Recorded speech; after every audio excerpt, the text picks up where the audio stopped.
तू कोई और है, जानता है तू सामने इस जहान के। जब से इस आश्रम की शुरुआत हुई, हमें जब भी किसी चीज़ की ज़रूरत होती है, हम भोलेनाथ से अपनी गुहार लगा देते हैं और हम कहते हैं कि हे भोलेनाथ, आप तो मरे हुए के लिए भी कफन और लकड़ी की व्यवस्था करते हैं, फिर आप इन बेजवानों को भूखा कैसे छोड़ सकते हैं। जहां के वास्ते खुद को भूल कर। मेरा नाम अनंत है, मैं भिंड मध्य प्रदेश का रहने वाला हूँ। मैंने एक ऐसा माहौल देखा जहाँ बहुत ही कम उम्र के बच्चे नशा कर रहे हैं, जुआ खेल रहे हैं, शराब पी रहे हैं, गालियाँ दे रहे हैं, कोचिंग के नाम पर अपने माता पिता को धोखा दे रहे हैं। भ्रष्टाचार और पाखंड, अंधविश्वास जैसी चीज़ों के प्रति लोग अंधे हुए जा रहे हैं। जाति भेदभाव तो इस कदर था कि लोग एक दूसरे को दे के नहीं स्वाते थे।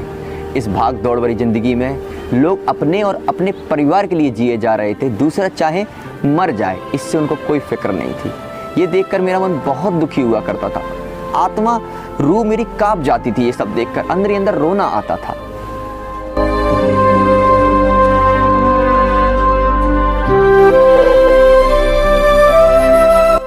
मुझे शुरू से ही ईश्वर के प्रति लगन थी और ऐसा माहौल देखकर मन करता था कि सारी दुनियादारी छोड़कर काशी चला जाऊं। और एक बार मैंने निश्चय भी कर लिया था काशी जाने का।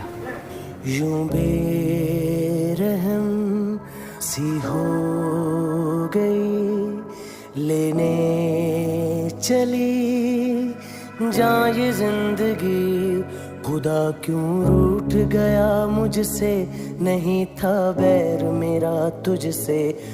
फिर एक दिन मुझे अकस्मात प्रेरणा हुई कि कहीं इस तरह सब कुछ छोड़ के काशी चले जाना कहीं अपनी जिम्मेदारी से पीठ दिखाना तो नहीं है। बस ये सोचकर मैंने डिसाइड कर लिया कि मैं अपना पूरा सारा जीवन दूसरों के लिए समर्पित कर दूंगा। फिर मैंने लगभग सभी मजहब के धर्म ग्रंथों को पढ़ा और उनमें देखा क्या किसी ग्रंथ में कट्टरता और दूसरों का बुरा चाहना दर्शाया गया है, लेकिन मैंने किसी ग्रंथ में ऐसा नहीं देखा। मैंने सभी धर्म में एक चीज़ देखी, वो थी इंसानियत। हालांकि नाम अलग अलग थे, किसी में मानवता, किसी में इंसानियत, किसी में परोपकार, लेकिन सबका अर्थ वही था, वो थी इंसानियत। फिर मैंने निश्चय किया कि जब सबसे बड़ा धर्म ही इंसानियत है तो क्यों ना मैं अपना सरनेम हटाकर इंसानियत लिखूं। बस मैंने निश्चय कर लिया, मैंने अपना सरनेम अनंत शर्मा हटाकर अपने नाम के साथ इंसानियत जोड़ लिया, क्योंकि मेरा जन्म इंसानियत के लिए हुआ है तो मेरा सरनेम भी इंसानियत होना चाहिए। जिस दिन मैंने इस पहल की शुरुआत की उस दिन था 23 जुलाई 2015। उस समय मेरे साथ 4 से 5 लोग और थे, उनने भी अपना सरनेम इंसानियत लिखा। इस इंसानियत पहल की शुरुआत जब गुरुजी ने की तो कई सारे लोग उनके अगेंस्ट खड़े हो गए। कई लोगों ने तो उन पे इल्ज़ाम लगाए कि लोगों को बहका रहे हैं, और कई तो ऐसे कहने लगे कि ये छोटी बड़ी जातियों को एक साथ रख रहे हैं। तो कई लोग तो ऐसे भी थे जिन्होंने उनको जान से मारने की धमकी भी दी। इस जग में जितने जुल्म नहीं उतने सहने की ताकत है। तानों के भी शोर में रहकर सच कहने की आदत है। फिर धीरे धीरे हम जब हताश होने लगे तब हमारे गुरुजी ने हमें समझाया कि लोगों ने तो भगवान राम और मोहम्मद साहब पर भी आरोप लगाए, तो फिर हम तो भगवान के बच्चे हैं। बस फिर क्या था, सिर पर जुनून सवार हो गया और फिर उसी समय से सोचा कि अब तो सिर्फ और सिर्फ अपना पूरा जीवन इंसानियत के लिए कुर्बान करना है। धीरे धीरे लोग हमसे जुड़ने लगे और कई सारे लोग हमसे ऐसे भी जुड़े जो शराब की बुरी तरह आदी थे। कई सारे लोग ऐसे भी थे, कई नौजवान ऐसे थे जो अपने पिता की रखी हुई शराब भी पी लिया करते थे। जब इनको हमारे गुरुजी देखते थे तो ये सोचते थे कि ना जाने कितने ऐसे युवा अपना जीवन इसी तरह बर्बाद कर रहे हैं। बस उसी समय से हमारे गुरुजी ने और हमारी टीम ने ये ठाना कि अब लोगों को जागरूक करना है, और फिर हमने लोगों को जागरूक करना शुरू किया और हमारा धीरे धीरे संघर्ष रंग भी लाया। और आज हमारी समिति में, इंसानियत समिति में 400 से 500 ऐसे युवा हैं जो हर धर्म जाति का होने के बाद भी सब आपस में एक साथ भाईचारे और प्रेम के साथ रहते हैं। झुक झुक कर सीधा खड़ा हुआ, अब फिर झुकने का शौक नहीं, अपने ही हाथों रचा स्वयं तुमसे मिटने का खौफ नहीं, तुम हालातों की भट्टी में जब जब भी मुझको झोंकोगे तब तब कर सोना बनूंगा मैं। तुम मुझको कब तक रोकोगे? इंसानियत की इस पहल के साथ साथ हमारे गुरुजी ने एक और अनोखी पहल की शुरुआत की। बहुत ही बेजुबान और लाचार जानवरों की मदद की। हमें कहीं भी कोई घायल या जख्मी जानवर मिलता तो हम मेडिकल से तत्काल दवाइयाँ खरीद कर उसका वहीं के वहीं इलाज कर दिया करते थे। फिर हम सब लोगों ने आपस में मिलकर यह डिसाइड किया कि हमें कहीं भी कोई घायल जानवर मिलेगा तो हम उसे अपने साथ लेकर आएंगे। लेकिन उस समय इन जानवरों को रखने के लिए हमारे पास कोई जगह नहीं थी, तो हमने इन्हें अपने घरों में रखना शुरू कर दिया।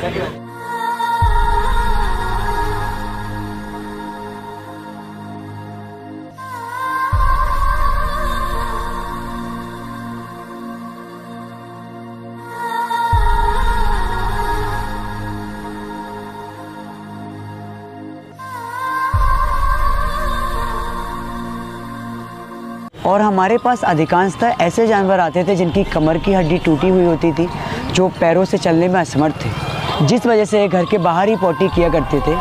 और इसको लेकर हमारे पड़ोसी हमसे बहुत नाराज़ होते थे और उन लोगों ने हमारा समर्थन करना तो बहुत दूर की बात है, और हमसे उन्होंने घर के बाहर की पॉटी तक साफ़ कराई है। जब जानवरों की संख्या अधिक होने लगी तब हम सब लोगों ने मिलकर डिसाइड किया कि हम अपने घर के हिस्से में ही एक छोटा सा उपचार केंद्र बनाएंगे जहां जानवरों को रखने की अच्छी व्यवस्था हो सके। फिर हमारे सदस्यों ने पाई जोड़कर एक उपचार केंद्र बनाया जहां हम 20 से 25 जानवरों को एक साथ रख पा रहे थे। इसके बाद हम लोगों की नज़र में आने लगे। अब शहर में कोई भी घायल जानवर कहीं दिखता तो लोग डॉक्टर को बुलाने की जगह हमें फ़ोन किया करते थे और हमारी टीम तत्काल वहां पहुंचकर उस जानवर को अपने साथ लाया करती थी। और हमारे पास फिर जानवरों की संख्या इतनी अधिक होने लगी कि हमारे घर के हिस्से वाली जगह भी हमें कम पड़ने लगी थी। फिर हमने एक नई जगह के लिए संघर्ष शुरू किया। लगभग 2 साल तक हमने कड़ा संघर्ष किया और आखिरकार हमारा संघर्ष रंग लाया और आज हमारे पास एक नया आश्रम है जहाँ हम काफ़ी सारे जानवरों का एक साथ इलाज कर पा रहे हैं।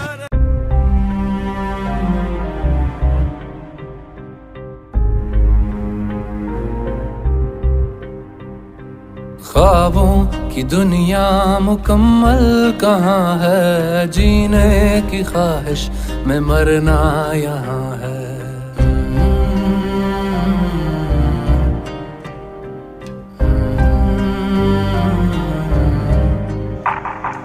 मंजिल यही है, यही कारवां है, जीने की ख्वाहिश में मरना यहाँ है।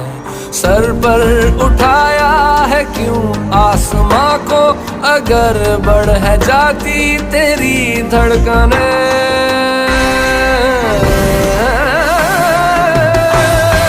सहनी है धड़कन, सेरी है धड़कन, ठहरी है धड़कन तो क्या हो गया। सहनी है धड़कन, सेरी है धड़कन, ठहरी है धड़कन तो क्या हो गया।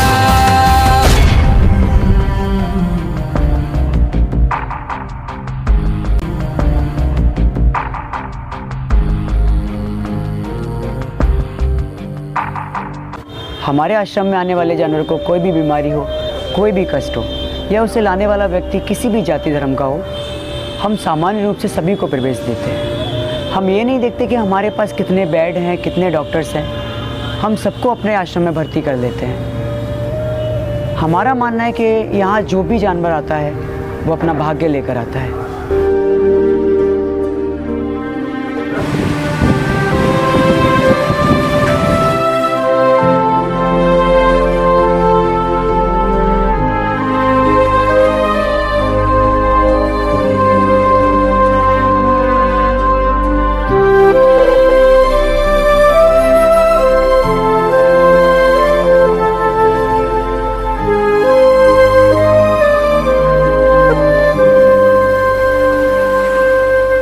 हमारी टीम अभी तक लगभग 2000 से ज़्यादा बेजुबानों की जान बचा चुकी है और अभी हमारे आश्रम में 90 से अधिक जानवर हैं, जिनमें से किसी के हाथ नहीं है तो किसी के पैर नहीं है, कोई आंख से देख नहीं पाता है तो कोई चल नहीं पाता है, कई तो ऐसे हैं जो केवल बोतल और दवाइयों की दम पर जिंदा हैं।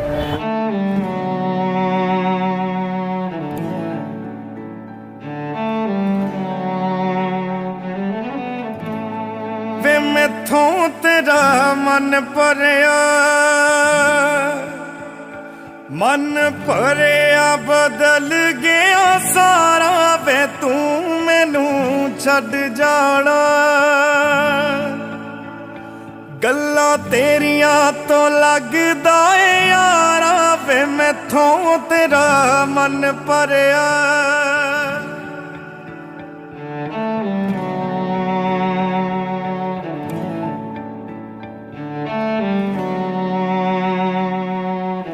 हमारे आश्रम में हर दूसरे दिन एक नया जानवर आता है और औसतन 5 दिन में एक जानवर की मृत्यु हो जाती है। कई तो ऐसे होते हैं जिनको रास्ते में लाते हुए उनके प्राण निकल जाते हैं और कईयों के हड्डी फ्रैक्चर है, किसी के शरीर में कीड़े लगे हुए हैं।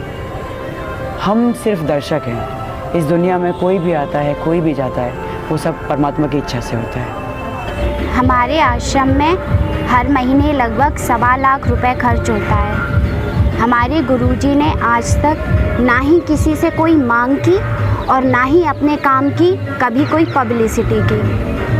हम अपने आश्रम में जानवरों को 4 टाइम का खाना खिलाते हैं। उनके लिए हर दिन सैकड़ों रोटियां तैयार होती हैं। दाल, चावल, दवाइयाँ, एम्बुलेंस, इन सभी चीज़ों में काफ़ी खर्चा हो जाता है। उसके बाद भी हमारे गुरुजी ने आज तक किसी से 1 रुपये भी नहीं मांगा और आज तक कभी ऐसा भी नहीं हुआ कि हमने इन बेसहाराओं को कभी कष्ट या दुख पहुंचाया हो।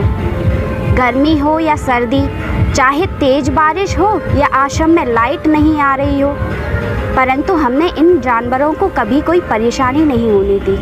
हम इनकी व्यवस्थाएं इस आधार पर नहीं करते हैं कि हमारे पास कितना पैसा है, बल्कि हम इस आधार पर करते हैं कि इनकी आवश्यकताएं क्या क्या हैं। और हमारे गुरुजी के जीवन का बस एक ही उद्देश्य है, बेघरों को घर, बेसहारों को सहारा और हर बीमार को इलाज।